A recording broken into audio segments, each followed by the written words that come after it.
Bonjour à tous, merci de nous retrouver pour ce nouveau numéro de J'ai l'info, le magazine du Grésivaudan. Échanger son temps et ses talents, l'association Accordeur basée sur un système d'échange de services gratuits fête ses 1 an à Pontcharrat. Notre invité cette semaine, Nicolas Ormancé, est l'un de ses accordeurs. Mais avant qu'il nous explique le principe plus en détail, on jette un œil sur le sommaire. Objectif, je réduis mes déchets, l'aventure commence. 30 foyers sélectionnés par le Grésivaudan vont être accompagnés pendant 1 an par un coach en éco-gestes pour réduire leurs déchets. Seuls ou en bande, sages ou espiègles, les animaux de Jérôme Baillet investissent le musée Bergès jusqu'au 30 avril 2018. Une expo décalée, pleine de folie et de fantaisie. Et comme chaque semaine, retrouvez nos bons plans sortis du week-end dans la rubrique Agenda à la fin de cette émission. Jetez moins, triez mieux et consommez malin, c'est le défi du Grésivaudan. La collectivité a lancé un vaste programme de sensibilisation à la réduction des déchets. 30 familles volontaires ont été sélectionnées. Elles seront accompagnées pendant 1 an par un coach en éco-gestes. Des ateliers ludiques, des visites guidées et des moments d'échange sont au programme. Une aventure inédite et collective sur le territoire. Le diagnostic a été fait lors d'un modécom, c'est-à-dire une analyse du contenu des ordures ménagères, où on s'est aperçu qu'une grande partie de nos poubelles pouvaient être soit compostées, soit recyclées, mais surtout qu'on pouvait éviter d'avoir dans nos poubelles un certain nombre de déchets, je pense notamment au gaspillage alimentaire. Et donc la démarche, c'est d'inciter les 30 familles qui ont été retenues à avoir des pratiques plus vertueuses et puis que, évidemment, elles soient un exemple pour les habitants du Grésivaudan et qu'à terme, on arrive à réduire de manière significative les volumes de déchets que nous sommes obligés de collecter et de traiter et qui coûtent à la collectivité. Par hasard, j'ai vu l'annonce dans un journal et je suis dans cette dynamique depuis quelques années. Donc le tri de mes déchets, effectivement. Et puis depuis quelques mois, j'ai un jardin partagé sur la commune de Villarbonneau, construit par la commune. Et là, je voulais me lancer dans le compost. Et je n'y connais absolument rien. Donc c'était une des raisons pour laquelle j'ai voulu participer. Et c'est avec grand plaisir quand j'ai reçu le mail, mais j'ai sauté de joie. Un kit éco-gestes déchets a été remis à chaque participant. 3 thématiques seront abordées: réduire ses déchets à la source, valoriser ses déchets organiques et limiter la toxicité de ces déchets. Quand l'art contemporain rencontre la mémoire des papeteries, ça fait des étincelles. Depuis juin dernier, les animaux drôles et colorés du plasticien Jérôme Baillet ont élu domicile à la maison Bergès, musée de la Houille Blanche. Dans le parc, comme dans les salles du musée, une séance de cache-cache s'ouvre alors avec les visiteurs. De l'art contemporain à la maison Bergès, l'idée a de quoi faire sourire. Et pourtant, perché sur sa rambarde, le pingouin observe la montagne, tandis que Nessie, le monstre du Loch Ness, vous accueille de son regard vert et tendre. Les animaux de Jérôme Baillet ont posé leurs valises à Villarbonneau pour transformer la maison Bergès en ménagerie de folie. Une vingtaine d'œuvres colorées, un tantinet décalé pour la plupart réparties dans les salles du musée.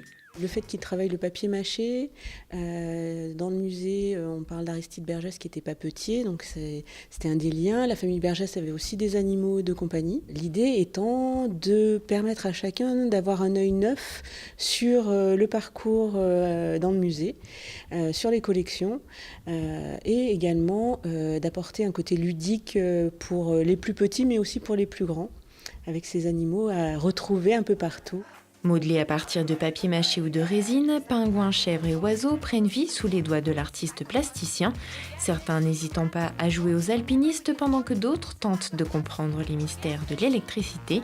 Seuls ou en bande, visibles ou cachés, ils surprennent le visiteur et l'emmènent dans un monde imaginaire. L'idée, c'est de me raconter des histoires. Donc du coup, ces animaux, ils viennent un peu du monde entier. Ils ont une posture qui me parle et puis... et qui me fait rire ou pas, et du coup l'idée c'était de les mettre en condition dans notre habitat à nous, les humaniser un petit peu par des accessoires, par des positions. L'exposition Animaux en folie de Jérôme Baillet est à découvrir jusqu'au 30 avril 2018 à la maison Bergès, musée de la Houille Blanche. Il se murmure déjà que de nouvelles œuvres encore plus fantaisie pourraient venir compléter la collection. Et pour éveiller l'imagination de vos enfants, un atelier création d'animaux en papier mâché sera animé par l'artiste plasticien lui-même le jeudi 2 novembre de 14h30 à 16h30.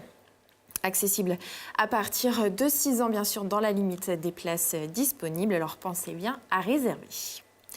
À Pontcharrat, une accorderie a vu le jour il y a 1 an. Mais attention, rien à voir avec des instruments de musique. C'est un système économique alternatif qui, en plus, crée du lien social. C'est ce que va nous expliquer tout de suite mon invité.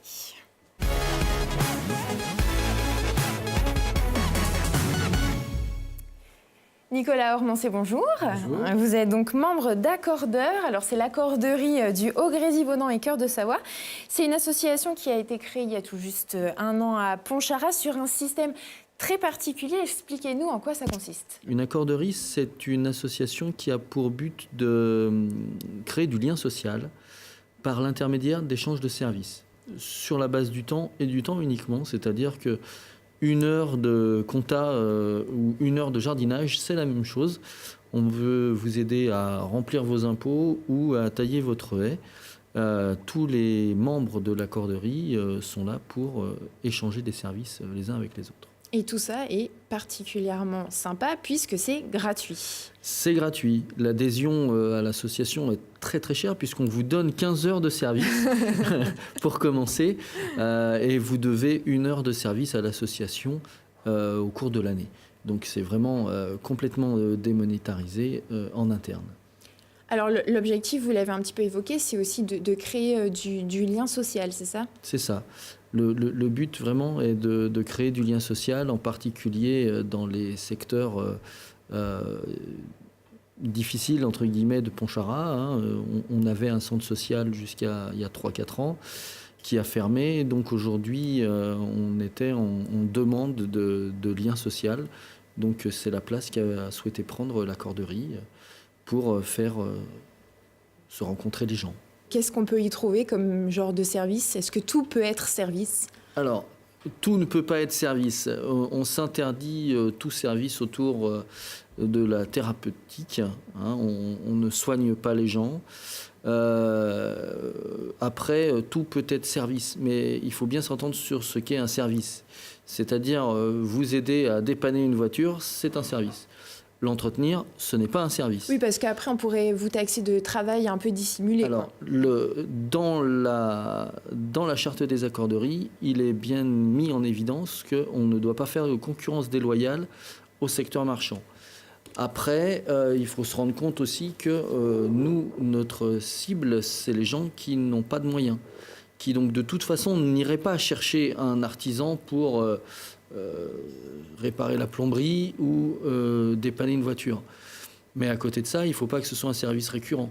On ne peut pas demander à l'accorderie de venir tondre sa pelouse tous les 15 jours. Ce n'est pas possible. Est-ce qu'il y avait un réel besoin sur le bassin de Pontcharrat ? Vous l'avez évoqué avec la fermeture du centre social. Oui.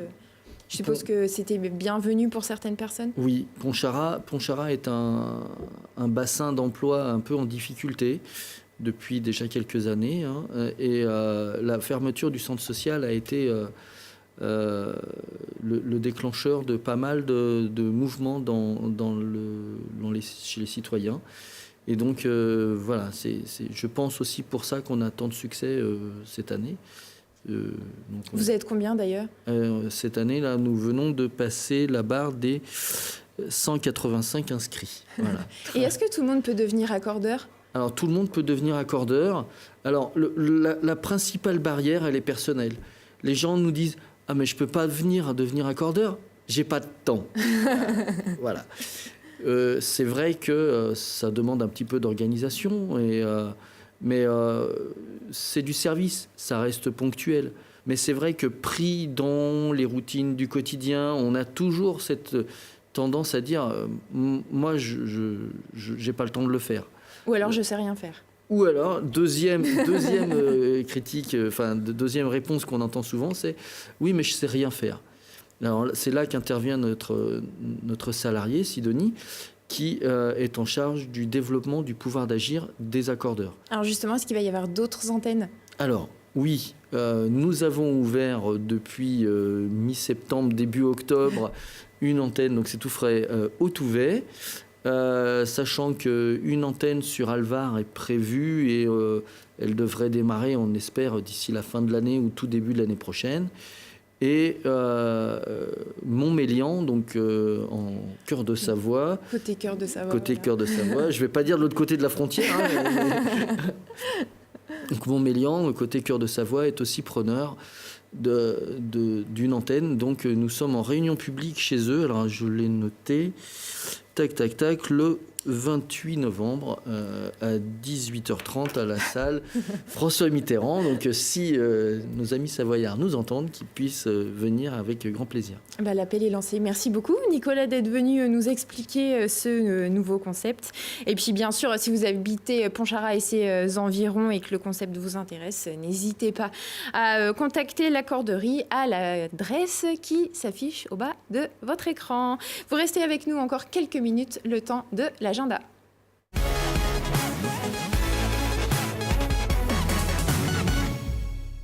Vos papilles seront en émoi ce week-end avec la 9e édition du salon Goût et Saveurs. Ça se passe à Crolles. Les vins et la gastronomie de la France entière seront à l'honneur à la Marelle grâce à une quarantaine d'exposants. Fromage, miel, liqueur, chocolat, de nombreuses dégustations sont prévues.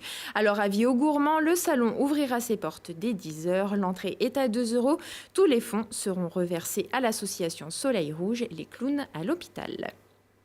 C'est la dernière ligne droite pour les amateurs de course à pied. Dimanche, la terrasse organise le cross du maïs, la dernière course du challenge intercommunal.